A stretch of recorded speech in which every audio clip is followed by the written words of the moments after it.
Welcome to this video. In this video, we are going to talk about chapter number 19 of the novel, The Mayor of Casterbridge. तो इस chapter में सबसे important बात ये ध्यान में रखनी है आपको कि इस चैप्टर में हेंचर्ड और एलिजाबेथ जेन के बीच का जो रिश्ता है हमेशा हमेशा के लिए चेंज हो जाएगा। इस चैप्टर में हेंचर्ड एलिजाबेथ जेन को बोलेगा कि भाई मैं तुम्हारा असली पिता हूं, वो जो न्यूसन था वो कोई और था। तुम्हारी माँ और मैं गलतफहमी की वजह से भटक गए थे। मुझे लगा तुम्हारी माता मर चुकी है, तुम्हारी माता को लगा मैं मर चुका हूं। इस वजह से उन्होंने मिस्टर न्यूसन से शादी कर ली, लेकिन मेरी बेटी तुम हो, इसलिए मैं चाहता हूं कि तुम नाम चेंज कर दो। लेकिन एलिजाबेथ जेन थोड़ा टाइम लेती है, वो कहती है मेरे को थोड़ा समय दे दो, क्योंकि इतने सालों से तो मैं अपने पिता को कुछ और ही समझती थी, आज पता चला कि आप मेरे पिताजी हैं। तो वो सोच विचार करने के लिए इधर उधर चली जाती है और एलिजाबेथ मान भी जाती है। हेंचर्ड को एक खत मिलता है जो एलिजाबेथ की मम्मी ने हेंचर्ड के लिए लिखा था, और उस खत को जो क्या नाम है, एलिजाबेथ जेन की शादी तक नहीं पढ़ना था, not to be opened till Elizabeth Jane's wedding day. लेकिन हेंचर्ड उसको पढ़ लेता है और उसको पता चलता है कि जो एलिजाबेथ जेन जिसे तुम अपनी बेटी मान रहे थे, वो तुम्हारी बेटी है ही नहीं, क्योंकि तुम्हारी बेटी तो मर चुकी थी। ये न्यूसन की बेटी है। अब हेंचर्ड के पैरों से जमीन खिसक गई, क्योंकि जो उसकी बेटी नहीं है, उसने उसको समझा दिया कि भाई तुम मेरी बेटी हो, अपनी बेटी। अब उसको पता चलता है तो मेरी बेटी है ही नहीं, अब वो करे तो करे क्या। अब देखो डिलेमा, देखो एलिजाबेथ पहले उसे अपना सौतेला पिता समझती थी। हेंचर्ड के मनाने के बाद या ये बोलने के बाद कि वही उसका असली पिता है, अब एलिजाबेथ उसे अपना पिता मानने लग गई है। और हेंचर्ड, जिसे लगता था कि एलिजाबेथ उसकी बेटी है, अब उसे पता चल गया कि वो तो उसकी सौतेली औलाद है। अब देखिए कितना अजीब सा चैप्टर है। तो यहां पर यही चीज होती है। तो ज्यादा बड़ा चैप्टर नहीं है, इसमें कुछ इंपॉर्टेंट लाइंस हैं जो माइकल हेंचर्ड के कैरेक्टर को कुछ दिखाएगी। ठीक है, अब यहां पर एक इंपॉर्टेंट पैराग्राफ है। Henchard's wife was dissevered from him by death. His friend helped her far free by estrangement, Elizabeth Jane by ignorance. It seemed to him that only one of them could possibly be recalled, and that was the girl. अब देखो Michael हेंचर्ड के पास अब family का कौन है? कोई भी तो नहीं है। एक उसकी वाइफ थी जिसको भगवान ने उससे छीन लिया, फारफ्रे था जो भी अब उससे दूर जा चुका है, एलिजाबेथ जेन इग्नोरेंस में थी कि भाई ये मेरी है कि नहीं है। अब बच्चे, अब माइकल हेंचर्ड की वाइफ तो वापस आ नहीं सकती। अब बचे कौन? फारफ्रे और एलिजाबेथ जेन।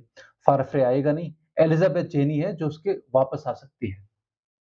तो एलिजाबेथ जेन को वापस लाने का प्रयास करता है। His mind began vibrating between the wish to reveal himself to her and the policy of living well alone till he could no longer sit still. He walked up and down, then he came back and stood behind her and chair looking down upon the top of her head. He could no longer strain his impulse. What did your mother tell you about me and history? अब सीधे नहीं बोलता कि मैं तुम्हारा पापा हूं, वो पहले बोलता है कि तुम्हारी माँ ने मेरे बारे में क्या बताया तुमको, कहीं ऐसा तो नहीं कि कुछ और बता दिया हो और वो कुछ और बता दे। तो वो बोलती है that you were related to him by marriage, she should have told you more before you knew. अब यहां से बताता है, ये लाइन है, Elizabeth, it is I who am your father, not Richard Newson. Shame alone prevented your wretched parents from owning this to you while both of them were alive. वो कहता है कि मैं तुम्हारा असली पिता हूं, न्यूसन नहीं है। और ये बहुत शर्म की बात है कि जब तक तुम्हारे असली माँ बाप जिंदा थे तुमको ये सच नहीं बता पाए। ये बहुत बड़ी बात कहती। अब इसके बाद हम आगे बढ़ते हैं, हमको तो पता है कि ये हो चुका है। She tried to stand up and comfort him trustfully, but she could not. She was troubled at his presence, like the brethren at the avowal of Joseph. If I don't want you to come to me at all of a sudden, said Henchard in jerks, and moving like a great tree in a Henchard. No, Elizabeth, I don't.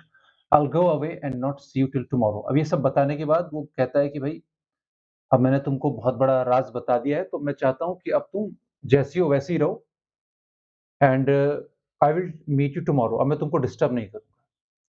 इसके बाद वो कुछ papers की तैयारी करते हैं कि भाई अदालत में क्या लिखना है। One word more, you will take my surname now. Hey, your mother was against it, but it will be much more pleasant to me. It is legally yours, you know, but nobody need to know that. You shall take it as if by choice. I will talk to my lawyer, and I don't know the law of it exactly, but will you do this? Let me put a few lines in the newspaper that such is to be your name. अब वो कहती है कि भाई अपना नाम तो change कर लो। वो कहता है एलिजाबेथ जेन से कि अब आप अपना नाम चेंज कर लें। क्यों चेंज कर लें? बिकॉज़ अब मैं तो आपका पिता हूँ, असली पिता हूँ, तो सरनेम चेंज कर लें।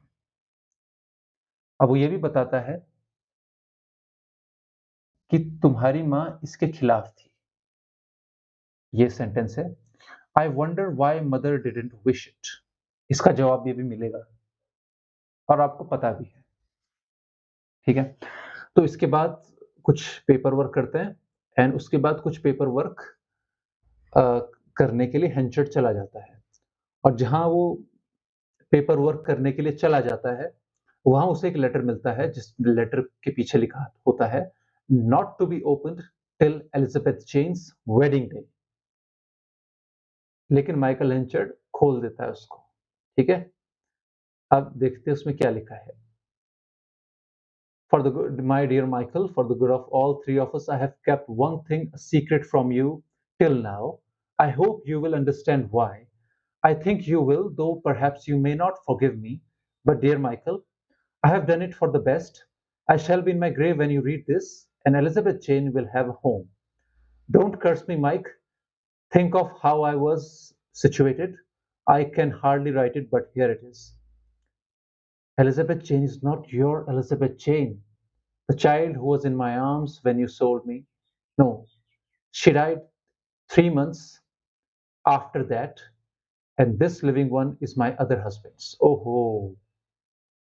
अब इसको पढ़ने के बाद माइकल हेंचर्ड पे क्या बीती होगी? ठीक है? तो ये लेटर था। माफ़ी-वाफ़ी माँग लेती है, अब हस्बैंड क्या करे? अगर सूज़न हेंचर्ड ज़िंदा होती तो माइकल हेंचर्ड उसे शायद गुस्से में फिर से पीट देता या बेच देता, लेकिन अब वो जा चुकी है। अब माइकल हेंचर्ड तो करे क्या? अब माइकल हेंचर्ड के मुँह से एक ही निकलता है, एक ही सेंटेंस निकलता है, I am to suffer, I perceive, this much scourging, than it is for me. But now through his passionate head there stormed his thought that the blasting discourse was that what he had deserved.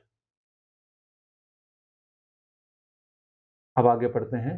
His wife's extreme reluctance to have the girl's name altered from Newson to Henchard was now accounted for fully. उसकी wife क्या चाहती थी कि उसका नाम न्यूसन ही रहे, उसकी बेटी एलिजाबेथ जेन का नाम न्यूसन ही रहे, हेंचर्ड नहीं रहे, ना रहे, इसी वजह से। अब अब हेंचर्ड क्या होता है? कैस्टरब्रिज की उस जगह चले जाता है जहां पर ना धूप आती है, बंजर जमीन है। बंजर मतलब रेगिस्तान नहीं, बस बर्फ ही बर्फ है, वहां कुछ उगता नहीं है और वहां पर क्या कहते हैं, खंडहर है। खंडहर मतलब पुरानी पुरानी जेल का होगा जहां पर लोगों को लटकाया जाता था, लोग देखते थे। तो अब देखो उसका जो मेंटल स्टेट है बहुत ही दुखी है, वो वैसी जगह गया है जो उसके मेंटल स्टेट को दिखा रहा है। टीएस एलियट ने एक टर्म बोली थी इस चीज को बताने के लिए, ऑब्जेक्टिव कोरिलेटिव, कि जो माइंड में हो रहा है वो बाहर भी वैसा ही कुछ हो रहा है। अब जिस तरीके के उसके माइंड के थॉट्स हैं, डिप्रेसिंग थॉट्स हैं, खराब थॉट्स हैं, और बाहर का नजारा भी कैसा है, डिप्रेसिंग सा है। तो हम आगे बढ़ते हैं। ये वहीं पर उस जगह का जो भी है ना, ये जो पैराग्राफ है उस जगह के बारे में है। The river slow noiseless dark water, ये सब है। इसमें ये भी लिखा है कि कहाँ गया ये?